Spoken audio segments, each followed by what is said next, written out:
Howdy peeps and welcome back to the channel for what is the third part of Oxborough Church, which is the Bedingfield Gentry Chapel. And we start out with a model of the church in all its prior glory before the tower and the spire ended up in that bit. So from the model, it's actually really good because it shows what is left now. Literally that and that, along with that, which is the covered area. Just the other side, that little bit of yard there, is all that remains. Now this was made by Mr. John Cook, the organist and a church warden in 1981, and presented to the church. And you may not be able to see in there, but we do have a handy dandy. This is probably not the thing to do with the camera in one hand. There we go. How bright is it? No, that's not going to work. But it's a fully detailed with the full interior of the building. I can see all the pews and the rood screen and the dados and everything. There are even LED lights in there, but they're so dim that you can't see a thing.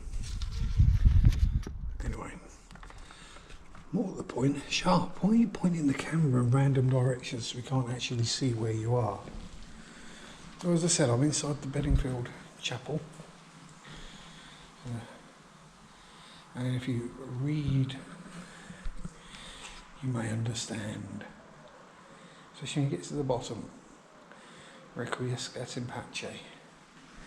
Yes, this is a Roman Catholic private chapel memorial. And it's rather impressive.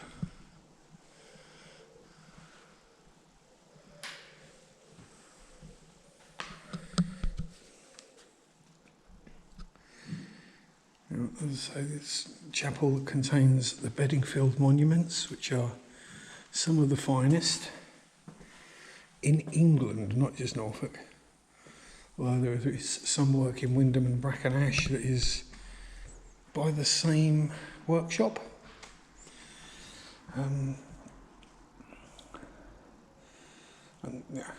Massive.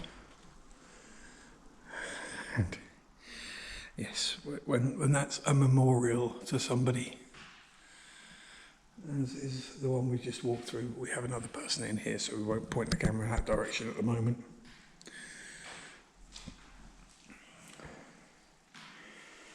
So the massive canopied and in an international Renaissance style. The earlier one is believed to be for Margaret Bedingfield, who left instructions in her will for the chapel to be built in 1513, and it forms a triumphant, apparently, entry screen leading into the chapel.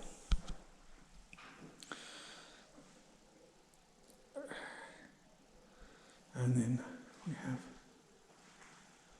which I think is this one.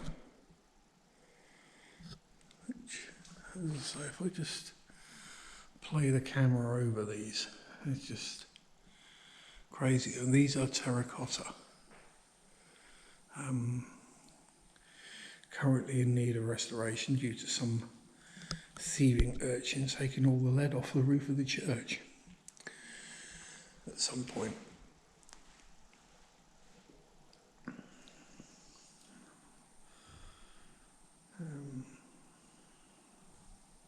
So I'm getting confused as to which one's which, but there we go. They're still impressive. I'd say standing in here is more like a stateroom than a small chapel. Oh, I think I just inhaled a fly. So everywhere you look, there are memorials to the Bedingfield family. There's apparently Sir Richard married Mary, the daughter of the Viscount Montague, so the landed gentry. I say, the workmanship that's gone into some of this is just crazy. And we have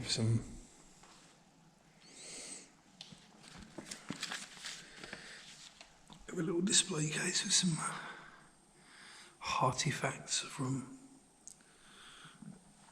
previous times. What else we got to said? As I said, there are other later Bedingfield monuments spread around on the walls. I mean, in other settings, yeah, something like that would be considered a large and impressive monument, but in here it's really playing second fiddle. Still amazing, and unfortunately my Latin isn't that great, so we'll leave the translation to later. It's partly in English, partly in ancient Latin. But yes, so there we go. Again, no stories of any presences or paranormal activity, but still just a stunning piece of... You're right, I won't point the camera at you.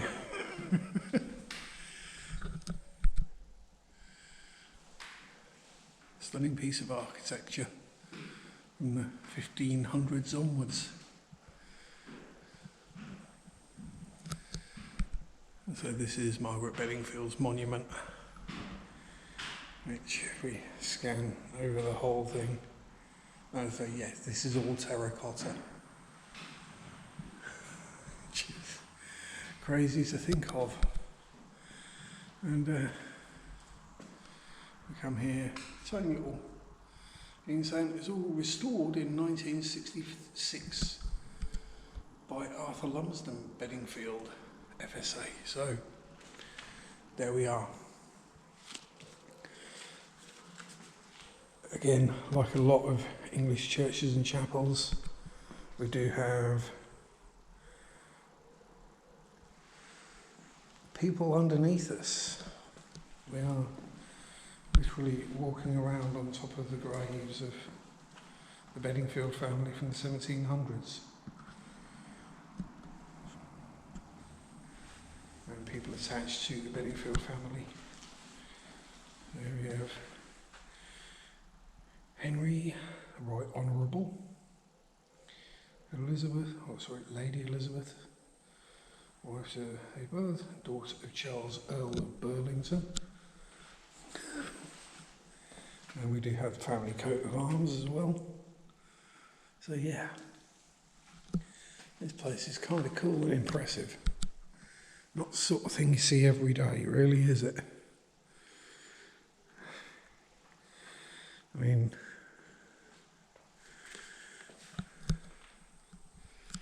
I'll hang on that one, see if anyone can actually, yeah. Anyway, thank you very much for watching. Hope you found it at least kind of interesting. It's kind of nuts, it's a private family chapel. And it's still here. After the dissolution of the monasteries, it survived it all. And all this stuff would normally have been ripped out. As you'll see when we go next door. Yes. So, as always, thank you very much for watching. If you've got anything to say, stick it in the doobly-doo comment section. Don't forget to like, comment, subscribe. Share if you can, that all helps. Every little bit of interaction helps on the channel. helps me, helps the channel be promoted, all that stuff. So again, thank you very much. Have fun. Peace out. Bye bye.